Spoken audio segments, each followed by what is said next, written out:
morning, students.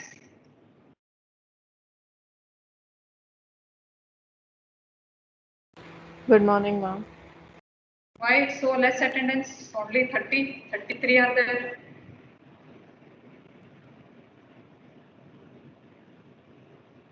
All geared to come back to Bijapur.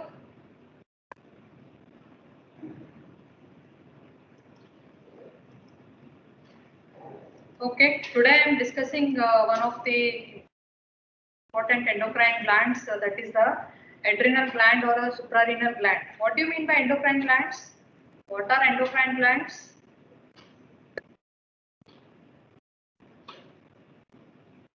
What does it mean, endocrine glands and exocrine glands? Why they are called as endocrine? Whether they have ducts or don't have ducts? Don't have ducts. They have ducts, adrenal glands? No. No, that is the difference between your endocrine and exocrine.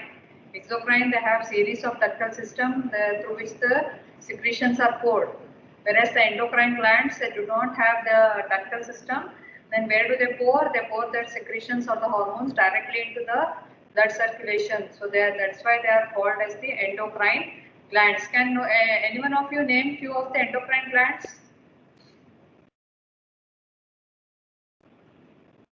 They secrete the hormones. So few endocrine glands, anyone knows? Pituitary. Pituitary, yes. Then? Thyroid. Huh? Thyroid. Thyroid, yes. Then? Liver? It's partly endocrine,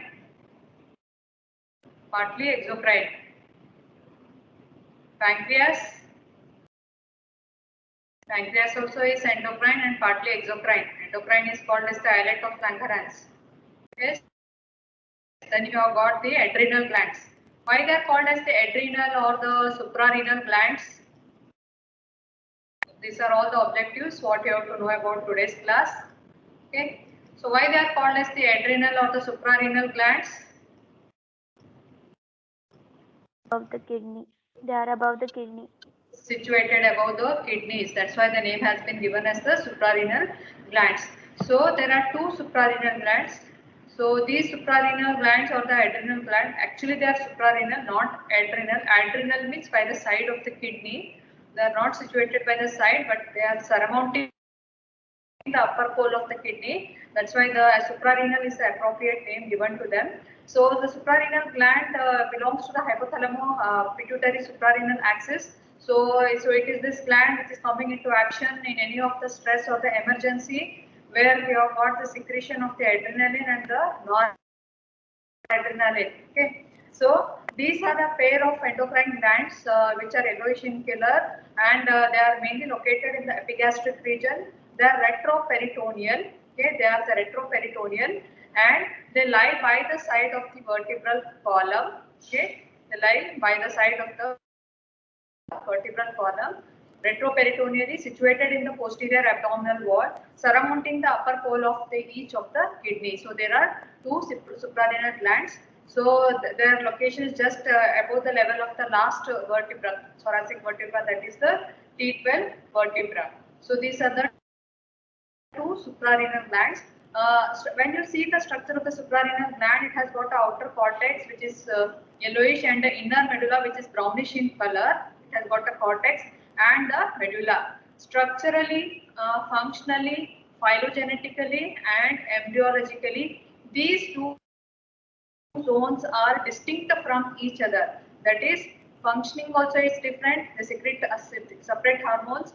Then structurally also, histologically, when you see the structure of cortex is different from that of the medulla, and when you see phylogenetically and embryologically also. Embryologically means this cortex has got a separate source of development and medulla has got a separate source of development. So all these, they are distinct from each other, but anatomically they are considered as a, or topographically they are considered as a single entity. So these are the two suprarenal glands which are situated above the upper poles of each of the kidney.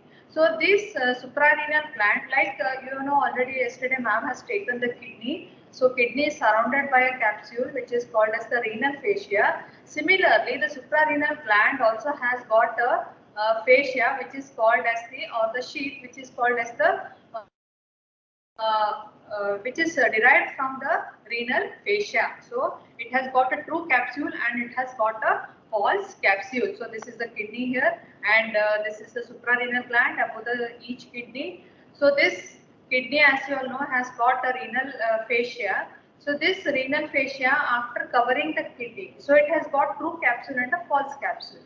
True capsule is derived from the fibrous stroma or the condensation of the fibrous stroma of the gland itself, whereas false capsule is derived from the renal fascia. It is derived from the renal fascia. The renal fascia, after enclosing the two layers of the renal fascia, after enclosing the kidney, unite at the upper pole of the kidney, then it will resplit here to enclose the suprarenal gland in a separate compartment. Again, unite at the apex of the suprarenal gland, and it will continue, or it is attached to the diaphragm by forming the suspensory ligament of the suprarenal gland. Okay, so this is the sheath or the renal fascia which is enclosing the suprarenal gland by a in a separate compartment, and they will be separated from each other by a septum.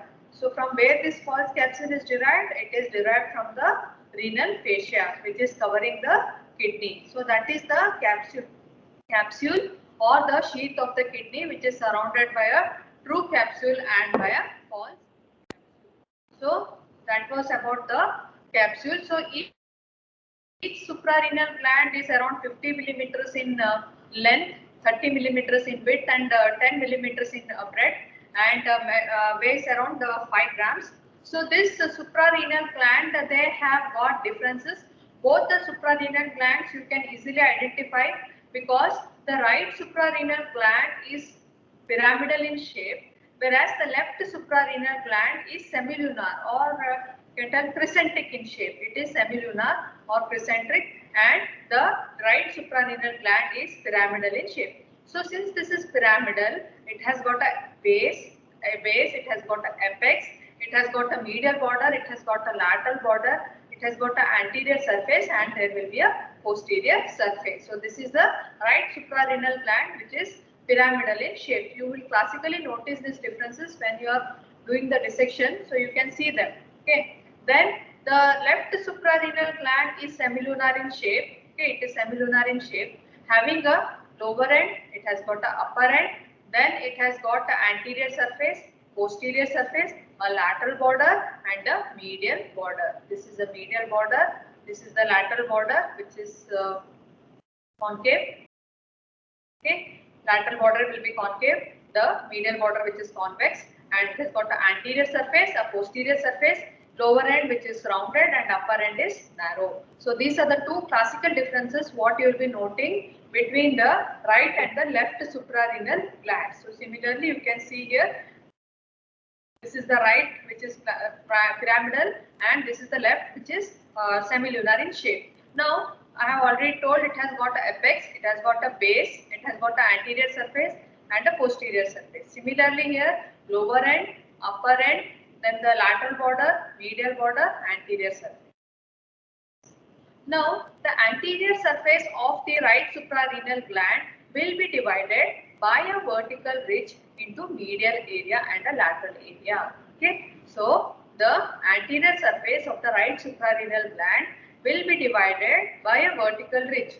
Now this vertical ridge will be called as the anterior border. So there are three borders for the right suprarenal gland, mainly the medial border, the lateral border, and the anterior border. So this anterior border divides the anterior surface into two areas, medial area and the lateral area. Similarly, the posterior surface will be divided by a curved ridge .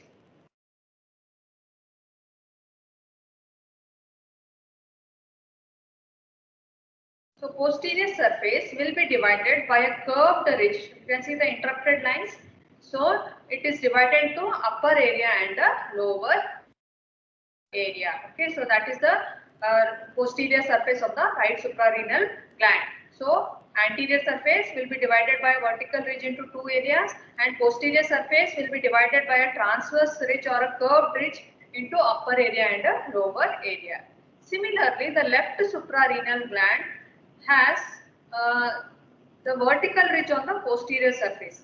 Unlike the right suprarenal gland, which has got a vertical ridge on the anterior surface, the vertical ridge is present on the posterior surface of the left suprarenal gland, which will be dividing into two areas, that is the medial area and the lateral area.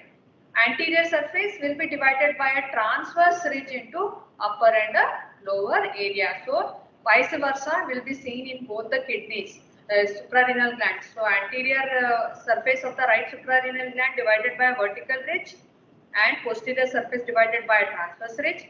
Left suprarenal gland divided into two areas by a vertical ridge on the posterior surface and by a transverse ridge on the anterior surface divided into upper and the lower area. So these differences you have to know about each of the suprarenal glands. So you can see here very classically. So this is the triangular or the pyramidal area of the pyramidal shaped right suprarenal gland, and this is the semilunar shaped left suprarenal gland.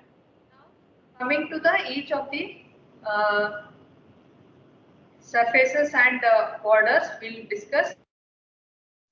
So first coming to the right suprarenal gland. So as we have told, it is pyramidal in shape. So it has got apex and it has got a base. So apex is directed above and medially, and it is overlapped by the inferior vena cava. And here at the apex, you will be having the hilum of the right suprarenal gland, through which the right suprarenal vein emerges outwards and downwards. Okay, so here you will be having, that is the difference between the hilum of the right and the left suprarenal gland. In the right suprarenal gland, you are having the hilum at the apex, whereas in the left suprarenal gland, you are having it at the lower end. Okay, you are having it at the lower end. So here you will be having the hilum. So that is the apex, which is overlapped by the inferior vena cava. This is the base, okay, which is related to the, or it is surmounting the upper pole of the kidney. So this is the right kidney. So this is the base. Then you have got the medial border and the lateral border. So here you can see this is the again the right suprarenal gland. Okay, this is the right suprarenal gland. So you have got a medial border and a lateral border. Lateral border will be related to the liver. Okay, here. So this is the diaphragm. So here it will be related to the liver, and the medial border will be related again to the, here it will be related to the celiac ganglion, right, celiac ganglion. Okay, this is the medial border. Lateral border will be related to the liver. Then you have got the anterior surface. So anterior surface, we have told it is divided by a vertical ridge into medial and a lateral area. So this medial area is non-peritoneal and it will be related to the inferior vena cava. Okay, medial area is non-peritoneal and it is related to the inferior vena cava. The lateral area is again divided by into upper and lower areas. Upper area is non-peritoneal and it is related to the bare area of the liver. Okay, it is related to the here. So it will be related to the bare area of the liver. So this is the upper area, which is non-peritoneal and related to the bare area of the liver, and lower area is peritoneal and it is related to the superior duodenal flexure. It is related to the superior duodenal flexure. So this is the anterior surface. So anterior surface is divided by a ridge into two areas, medial area and a lateral area. Medial area will be related, is non-peritoneal and it is related to the inferior vena cava. Lateral area is again divided by a ridge into upper and a lower area. Upper area is non-peritoneal and it is related to the bare area of the liver, whereas lower area is peritoneal and it is related to the superior duodenal flexure here. So this is the superior duodenal flexure. So these are the relations on the anterior surface. Then posterior surface, we have told it is divided by a transverse groove or a ridge into upper and the lower areas. Upper area is separated from the diaphragm it is related to the diaphragm, which separates it from the costodiaphragmatic recess of the right pleura. You can see here. So the upper area will be mainly related to the diaphragm, which is separating the suprarenal gland from the right costodiaphragmatic recess of the pleura, right pleura. Then the lower area. So the lower area, you can see here, it is mainly related to the anterior surface and the medial border of the right kidney. Okay, so this is the medial border and the anterior surface of the right kidney. So these are the relations on the posterior surface. So posterior surface is divided by a transverse groove into upper and a lower area. Upper area is related to the diaphragm, lower area is related to the upper border and the upper pole and the anterior surface of the right kidney. So these are the relations of the right suprarenal gland, which is pyramidal in shape, having an apex, having a base, a medial border, a lateral border, and anterior surface and a posterior surface. So these are the relations of the right suprarenal gland. Is it clear? So hilum is situated at the apex of the right suprarenal gland, from where the right suprarenal vein emerges. Okay, is it clear?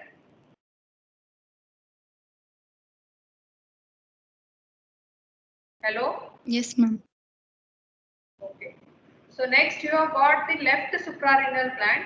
So as you all can see, this left suprarenal gland is semilunar in shape. So it has got a lower end, it has got a upper end, it has got a lateral border, and it has got a medial border, anterior surface and a posterior surface. So it is crescentic or the, you can tell it is semilunar in shape, and it is situated slightly at a higher level compared to the right suprarenal gland and close to the vertebral column than the right suprarenal gland. Okay, so that is one difference, and it is semilunar in shape. So coming to the lower end.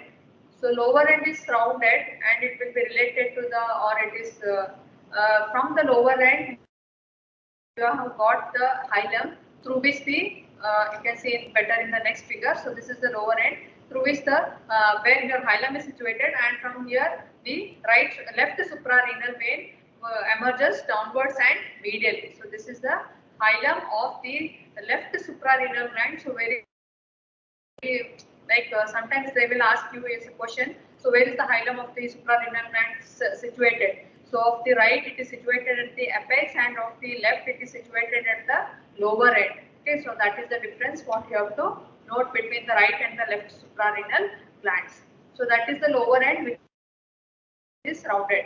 Upper end is pointed, and it will be related to mainly the this is the upper end, which is related mainly to the medial end of the spleen. So this is the spleen here. So it is mainly related to the medial end of the spleen. So this is the lower end, this is the upper end, which is mainly related to the medial end, and it is pointed. Lower end is rounded. Then you have got the medial and the lateral borders. So lateral border is concave, and it is mainly related to the upper pole and the anterior surface of the left kidney. Okay, so this is the lateral border, and medial border, it is concave, and medial border is mainly related to the, again, the left celiac ganglion. So it will be related to the left celiac ganglion. So next, coming to the anterior surface of the left suprarenal gland. So this will be divided by a transverse ridge into upper and the lower areas. Okay, upper and the lower areas. So upper area will be mainly related to the it is peritoneal and related to the cardiac end of the stomach, separated by the lesser sac. So that is the upper end, and the lower end is mainly related to the pancreas and to the splenic artery. Okay, the body of the pancreas and the posterior surface of the pancreas and the splenic artery. Upper end is related to the cardiac end of the stomach, which is separated by the cavity of the lesser sac. It is peritoneal. Lower area is non-peritoneal, and it is related to the pancreas and to the splenic artery. So that is the anterior surface. Similarly, you will be having the posterior surface. So posterior surface is divided by a vertical ridge into medial and the lateral areas. Lateral area will be mainly related to the left kidney, again upper pole of the left kidney, whereas the medial area will be related to the left crus of the diaphragm. So this is the left crus of the diaphragm. So these are the relations of the right and the left suprarenal glands, anterior and the posterior surfaces. So you have to know, so anterior surface difference on both the sides and posterior surface difference on both the sides. So these are the relations of the right and the left suprarenal gland. Okay. So here, so anterior surface left suprarenal gland is related to the cardiac end of the stomach and the splenic artery in the pancreas, so which is divided by transverse groove. Posterior surface is divided by vertical groove, so laterally it will be related to the kidney and medially it will be related to the left crus of the diaphragm. So these are the relations of the adrenal gland. So you can see here. Okay. So this is the left crus of the diaphragm. Okay. So this is the inferior vena cava, abdominal aorta. Okay. So this is the recentric left suprarenal gland and this is the pyramidal right suprarenal gland. So this was about the gross features of the right and the left suprarenal gland. So in this figure you can see very clearly the hilum. The hilum of the right suprarenal gland is situated near the apex from where the right suprarenal vein emerges. Whereas that of the left side, the hilum is situated at the lower end. So from where the left adrenal vein runs downwards and medially. Okay. So this is the difference what you have to note. Now next coming to the arteries, which are the arteries which will be supplying the suprarenal gland. So there are three sets of arteries. One is the superior suprarenal, middle suprarenal and the inferior suprarenal arteries. So superior suprarenal artery is a branch of the inferior phrenic artery. Inferior phrenic artery is a branch of this inferior phrenic artery is a branch of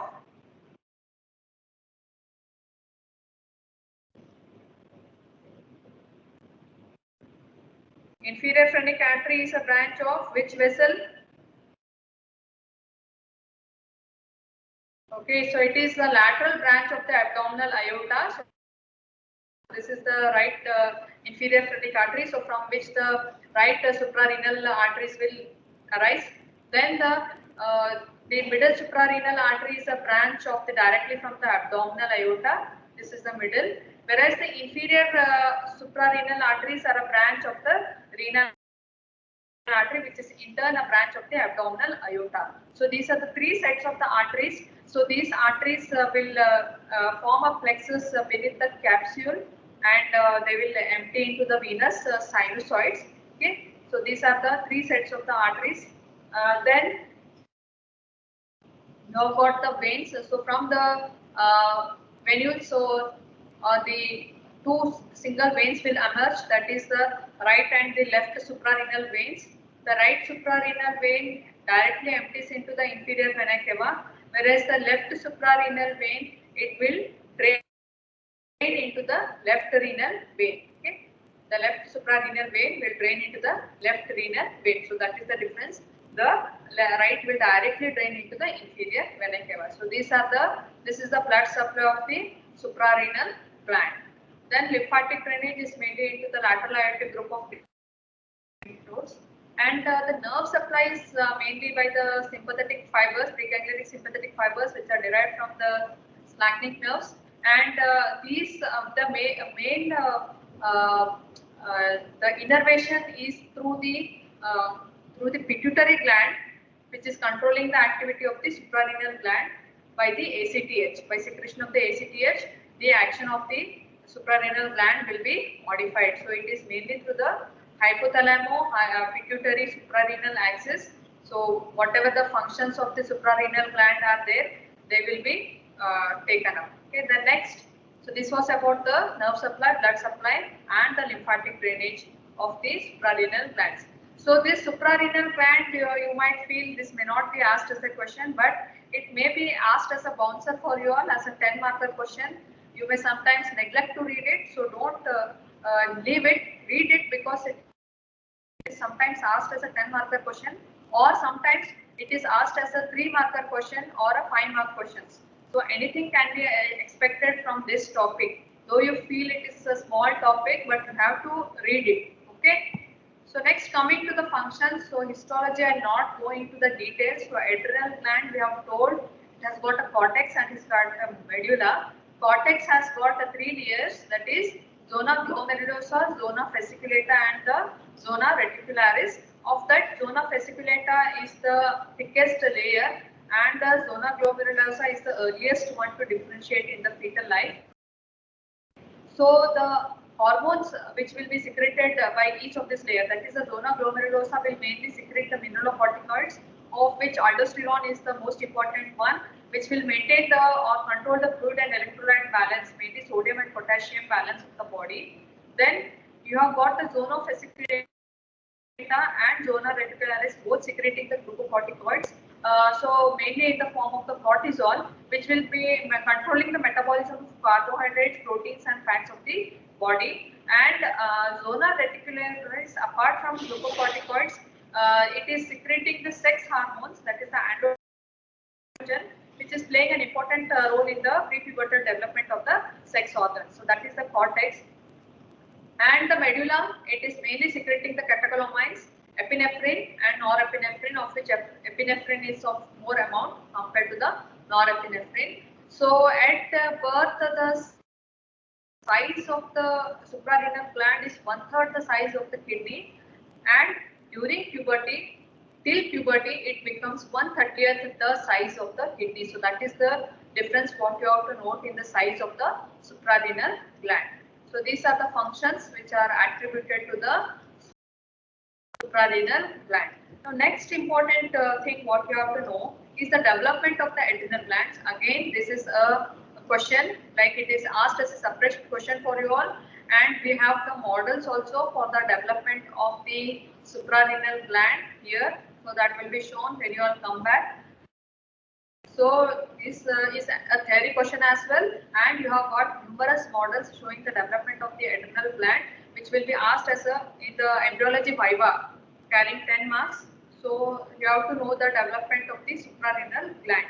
So as I've already told, the development of the suprarenal gland is distinct.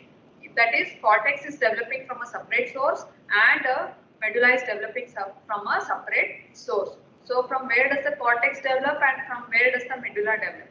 So cortex mainly develops from the mesoderm, okay, and the medulla mainly develops from the neural crest cells. Okay. So now this is the cross section what you are seeing. So this is the neural tube here. Okay. This is the neural tube. Okay. Then the aorta, the notochord. Then this is the developing gut here. This is the mesonephric ridge from where your kidney develops. Okay. This is the mesonephric ridge. This is all the intermediate mesoderm. So where you have got the development of the kidneys, and here you will be having the development of the suprarenal glands. So how it is developing? So cortex owes its development from the mesoderm, mainly in the form of from the suprarenal ridge. So this suprarenal ridge intervenes between the urogenital ridge and the primitive gut, dorsal mesentery of the, this is the primitive gut, so dorsal mesentery of the primitive gut. So this is the suprarenal ridge which intervenes between the mesonephric ridge and the dorsal mesentery of the primitive gut. So this is during the second month of the intraembryonic life where you have got the development of the suprarenal gland. So it is mesodermal in origin. Okay. So how it develops? From the mesothelial cells which are lining the coelomic cavity. So you have got the coelomic cavity or the peritoneal cavity. So the mesothelial cells which are lining the peritoneal cavity will differentiate and form a ridge which is called as a suprarenal ridge. So this suprarenal ridge extends from the T6 to the T12 segment. So that is the extent. So from T6 to T12 segments, you have got the extent of the suprarenal ridge. So this is the suprarenal ridge. Soon this is migrated or disturbed on the dorsomedial side by the migration of the developing neural crest cells. So this is the neural tube here. So the neural crest cells will migrate, okay, and invade the dorsomedial side of the suprarenal ridge. Okay, it will migrate the suprarenal ridge. So now what happens? And there will be formation of the venous sinusoids as well. Okay, there will be formation of the venous sinusoids. So what happens? First there will be the formation of the suprarenal ridge. Later what happens? The neuroectodermal cells or the neural crest cells will migrate on the dorsomedial side and enter the suprarenal ridge. Then what happens? There will be formation of the sinusoids. Okay, sinusoids, venous sinusoids. Later what happens? So here you are having the developing kidneys, so which will be supplied by the mesonephric arteries. So these mesonephric arteries will send capillaries which will invade the suprarenal ridge in a radial fashion and communicate with the venous sinusoids. Okay, so that is the characteristic feature of any of the endocrine glands. They have the capillaries, okay, and the sinusoids to show the where the secretions are there. They are being poured. Okay, they have got the numerous capillaries and the sinusoids. So what happens? First there will be formation of the venous sinusoids. Later there will be migration of the capillaries from the mesonephric arteries which will be developing here. So those will enter and that is radially. Okay, they will be entering radially within the substance of the suprarenal gland.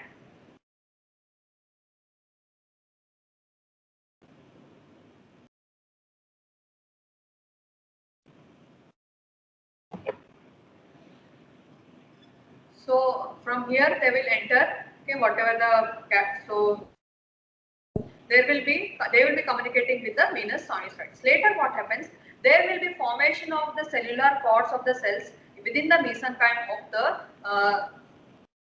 suprarenal ridge, and this will be covered by externally by a capsule. Okay, it will be covered by a capsule, okay, which will enclose both the cortex as well as the medulla. Okay, cortex, whatever the now the capillaries are there, sinusoids are there, and the cellular cords are there, and the medulla is in the form of the neural crest cells. So this will be covered by a capsule.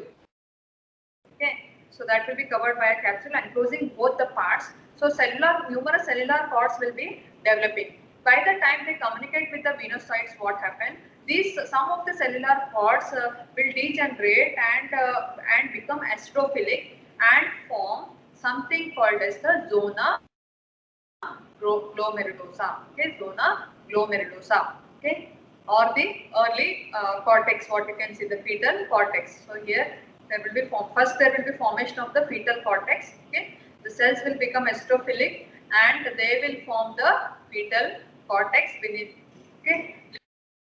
Later what happens, just beneath the capsule, again numerous cells will be radiating. So these cells will separate and form the zona glomerulosa of the developing adult cortex. Okay, this is the fetal cortex, okay, which is developed first, okay, which is astrophilic in nature, the cells.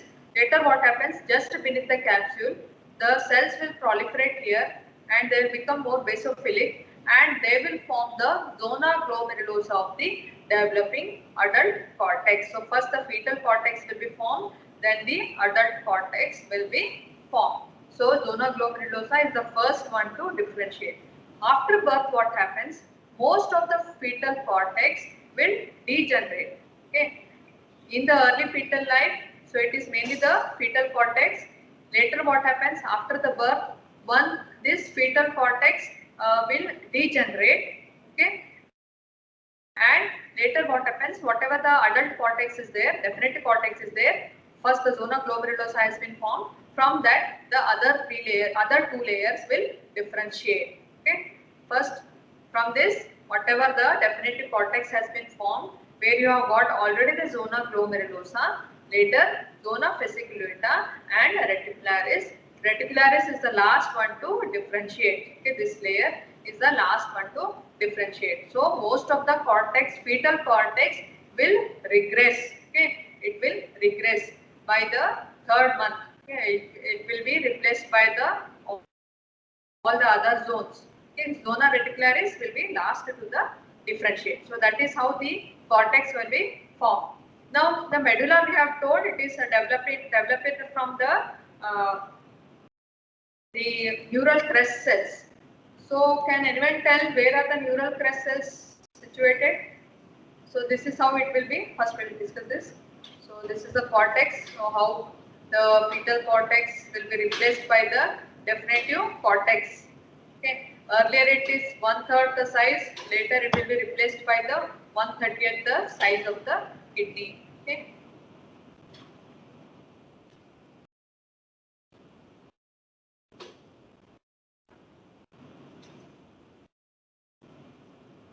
So these are the layers. What you can see. This is the capsule, zona glomerulosa, the fasciculata. Fasciculata is the thickest. Then you have got the zona reticularis. So you can see here. Okay, this is the capsule, zona fasciculata. Then the glomerulosa, fasciculata, reticularis, and you have got the medulla. So this is, you can see here. This is the fasciculata, which is the thickest. This is the glomerulosa, where there are inverted U-shaped cells. Here double cellular plates of cells will be there. Zona reticularis, branching and anastomosing cells will be seen. And this is the medulla, where you are mainly having the chromaffin cells.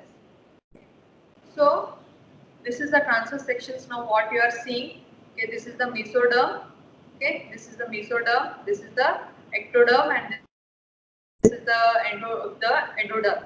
So you all know already the neuroectoderm, it will form the neural tube. Okay, first it will form a fold, the groove, and then the tube. So the tips of this will be lined by the specialized type of neuroectodermal cells, which are called as the neural crest cells. Okay, later what happens is the neural groove will fuse and form the neural tube. What happens, these neural crest cells, they will migrate and occupy a wedge-shaped area between the neural tube and the ectoderm. So they are called as the neural crest cells. So these neural crest cells, they will, so this is how it is. So this is the neural fold, okay, neural groove, these are the neural folds. So this will fuse, form the neural tube. So this will be lined by the specialized type of cells, which are called as the neural crest cells. With the fusion of this neural tube, what happens? Whatever the neural crest cells are there, they occupy the area, wedge-shaped area between the neural tube and the ectoderm, surface ectoderm. So what happens? These neural crest cells, this wedge-shaped area is called as the primitive spinal ganglia. So this primitive spinal ganglia is again divided into two areas. One is called as the ventral mass and the dorsal mass. So that will be different, again told later, whatever the fate of that is there. So here, just remember, these cells will be called as the primitive spinal ganglia. This primitive spinal ganglia will divide into a ventral mass and a dorsal mass. Dorsal mass and a ventral mass. Dorsal mass, whatever is there, it will form the dorsal root ganglia of the spinal nerves, whereas the ventral mass is called as the sympathochromafin organs. So these are the sympathochromafin organs. Of that, specifically the chromaffin cells will migrate the suprarenal gland. Okay, so sympathochromafin cells. Sympathochromafin cells. Sympatho means they will be mainly related to the sympathetic ganglia, whereas the chromaffin cells, they react to the specialized salts and they give a brownish color. That's why they are called as the chromaffin cells. So these chromaffin cells will migrate the suprarenal gland and help in the formation of the medulla of the suprarenal gland. Okay, so that is the fate of the sympathochromafin organs. So apart from that, you will see them in the para-aortic bodies and in the adrenal tissue and as the upward system, upward cells in the various mucosa of the respiratory tract and the GI tract, whatever these are there, they are the chromaffin cells which give a reaction to the specialized salts giving a brownish color, that is called as the chromaffin reaction, and they are called as the chromaffin cells. So they are seen in the para-aortic bodies and they are seen in the adrenal gland and they are seen as the upward cells. So that is the sympathochromafin organs from which the medulla will develop. So that is the differentiation of the cortex and the medulla of the suprarenal gland. So this I think it will be taken later. What are the derivatives of the neural crest cells? So you can read it later. So this is how the cortex and the medulla of the suprarenal gland will develop. So cortex will develop from the mesoderm and the medulla will be developing from the neuroectoderm. Okay, so that is how the suprarenal gland develops. So next, coming to the various anomalies which are noted in the adrenal gland. Okay, so there is something called as the ectopic adrenal tissue or the adrenal gland. Sometimes the adrenal tissue may be seen in the deep in the capsule of the kidney or in the right lobe of the liver or even in the broad ligament of the uterus. So that is called ectopic, means some other site, abnormal site it will be present. That is called as the ectopic adrenal tissue. Then you have got the adrenal hyperplasia. That is the congenital adrenal hyperplasia.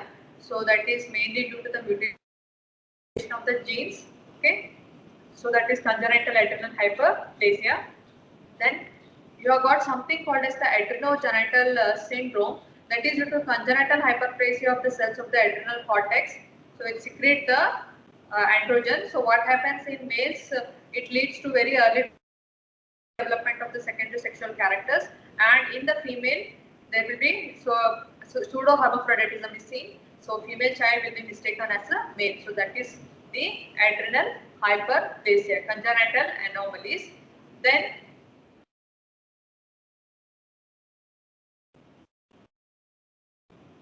so in the congenital adrenal hyperplasia, what you see, excessive androgen production. So it is in the females, it will be mainly leading to the muscularization of the external genitalia and enlargement of the clitoris. And in the males, it is mainly related to some puberty changes.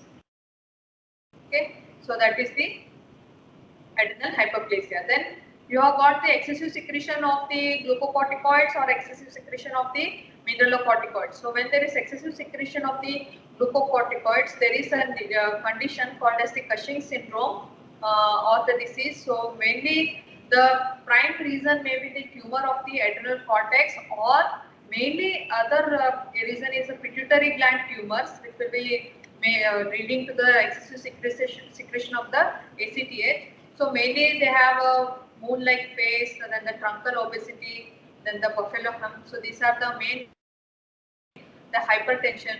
So these are the features which are noted in the Cushing syndrome.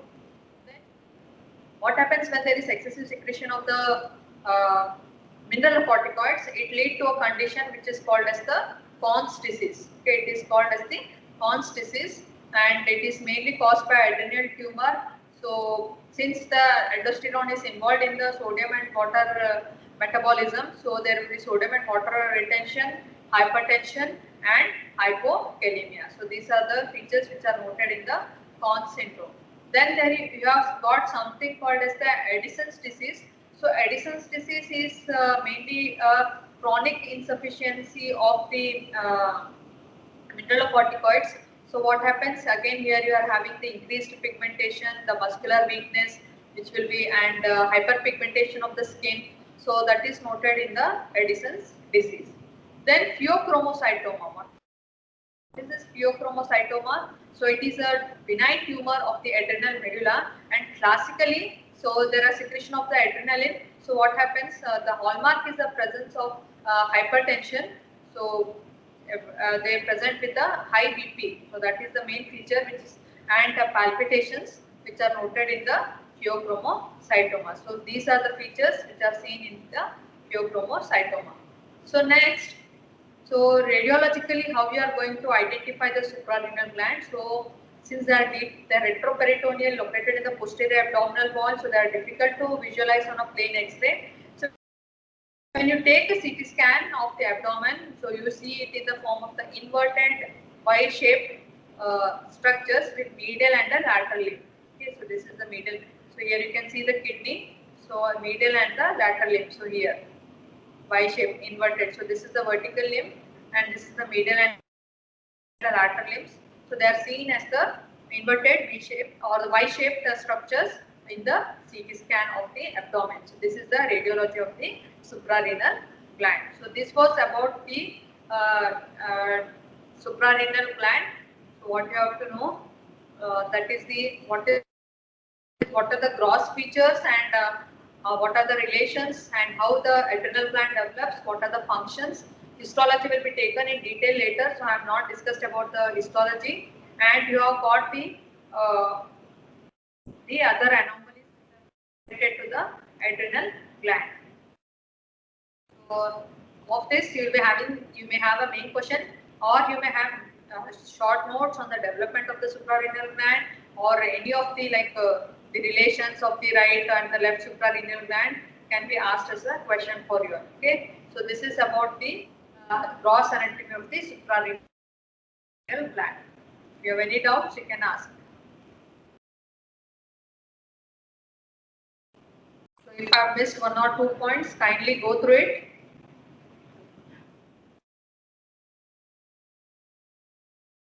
So is it fine?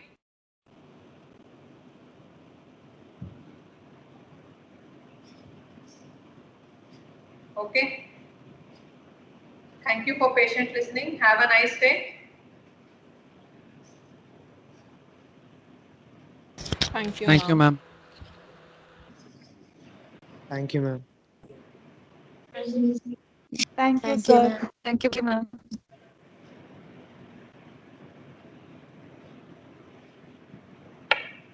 Thank you, ma'am.